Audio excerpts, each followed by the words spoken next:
जीवन, मृत्यु और पुनर्जन्म ये तीन अवस्थाएं मानव अस्तित्व के सबसे बड़े रहस्य हैं। जीवन एक यात्रा है जो जन्म से प्रारंभ होती है, मृत्यु पर समाप्त नहीं होती, बल्कि नए जीवन का आरंभ करती है। इन अवस्थाओं का गुण ज्ञान हमें जीवन के सत्य को समझने और इसे सही तरीके से जीने की प्रेरणा देता है। भगवान बुद्ध की शिक्षाओं में इन तीन अवस्थाओं का सुंदर वर्णन मिलता है। प्रस्तुत कहानी इन्हीं अवस्थाओं को समझाने के उद्देश्य से रची गई है। जीवन का चक्र। बहुत समय पहले की बात है।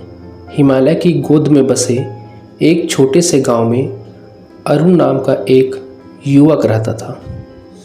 अरुण हमेशा जीवन और मृत्यु के रहस्यों को लेकर प्रश्न पूछता रहता था।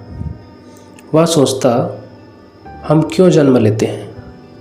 जीवन का उद्देश्य क्या है? मृत्यु के बाद क्या होता है? गांव में एक दिन एक संत आए जो ध्यान और साधना में निपुण थे। अरुण उनके पास गया और अपने प्रश्न उनके सामने रख दिए। संत मुस्कुराए और बोले, बेटा, तुम्हारे प्रश्न गहरे हैं। इनका उत्तर मैं तुम्हें एक कहानी के माध्यम से दूंगा। अरुण उत्सुकता से बैठ गया और संत ने अपनी कथा शुरू की। जन्म का रहस्य। एक समय की बात है। संत ने कहा, एक आत्मा ब्रह्मांड में भटक रही थी। वह प्रकाश और अंधकार के बीच फंसी हुई थी। उसे समझ नहीं आ रहा था कि उसका अगला कदम क्या होना चाहिए। तभी उसे एक आवाज़ सुनाई दी, तुम्हारा समय आ गया है। तुम्हें धरती पर जाना होगा। वहाँ तुम्हें नए जीवन मिलेगा। आत्मा ने पूछा, मुझे क्यों जन्म लेना चाहिए?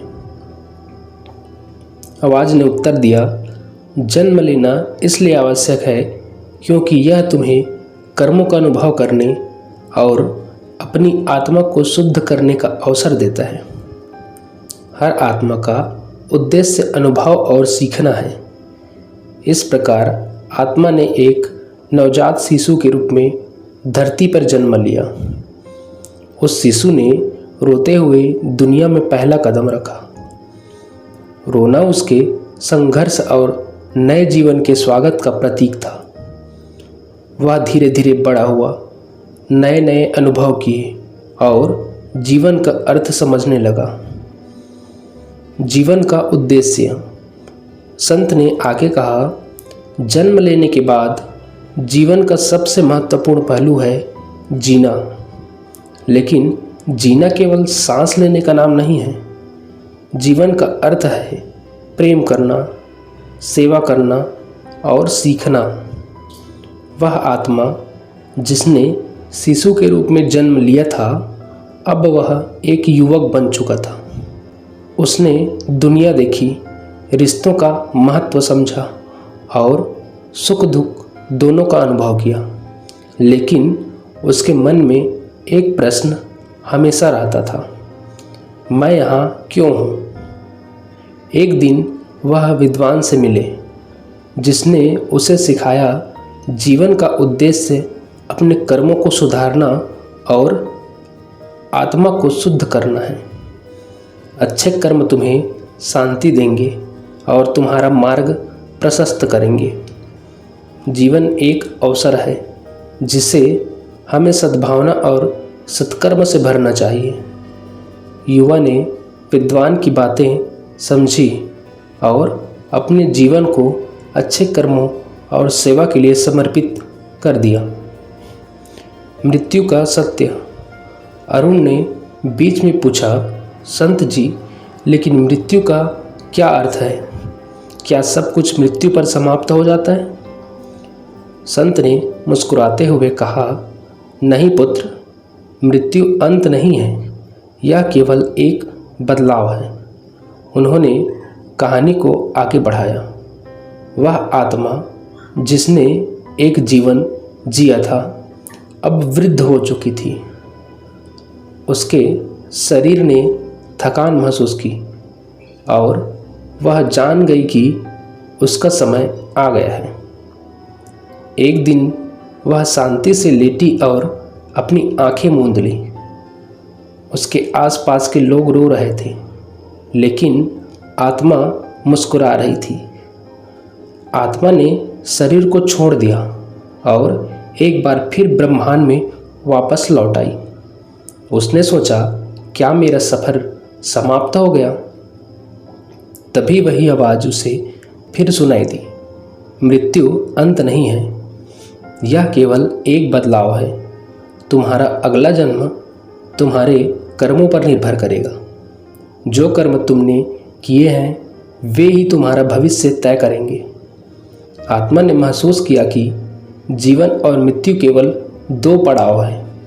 वह पुनर्जन्म के लिए तैयार हो गई ताकि वह फिर से सीख सके, अनुभव कर सके और आगे बढ़ सके। जीवन, मृत्यु और पुनर्जन्म का चक्र। संत ने अरुण की ओर देखा और कहा, जीवन, मृत्यु और पुनर्जन्म एक चक्र है। आत्मा इस चक्र में तब तक घूमती रहती है जब तक वह पूरी तरह से शुद्ध न हो जाए। यह चक्र हमें यह सिखाता है कि हर जीवन हमें एक नया अवसर देता है। जीवन का सही अर्थ तभी समझ में आता है जब हम अपने कर्मों को सुधारते हैं और दूसरों के लिए जीते हैं। अरुण ने सिर झुकाकर संत को प्रणाम किया और कहा, गुरुदेव, आपने मेरे सभी प्रश्नों का उत्तर दे दिया। अब मैं समझ गया कि जीवन को जीने का सही तरीका क्या है।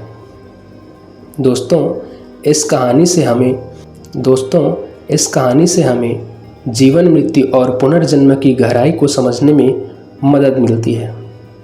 जन्म हमें अवसर देता है, जीवन हमें सीखने और सुधारने का समय देता है और मृत्यु हमें एक नए आरंभ की ओर ले जाती है। जीवन का चक्र हमें यह सिखाता है कि हर क्षण मूल्यवान है। हमें इसे अपने और दूसरों के कल्याण के लिए उपयोग करना चाहिए, क्योंकि यही जीवन का असली उद्देश्य है। यह कहानी आपको कैसी लगी ज़रूर बताएं और ऐसे ही नई नई कहानी सुनने के लिए हमारे इस चैनल को सब्सक्राइब करके बेल आइकन के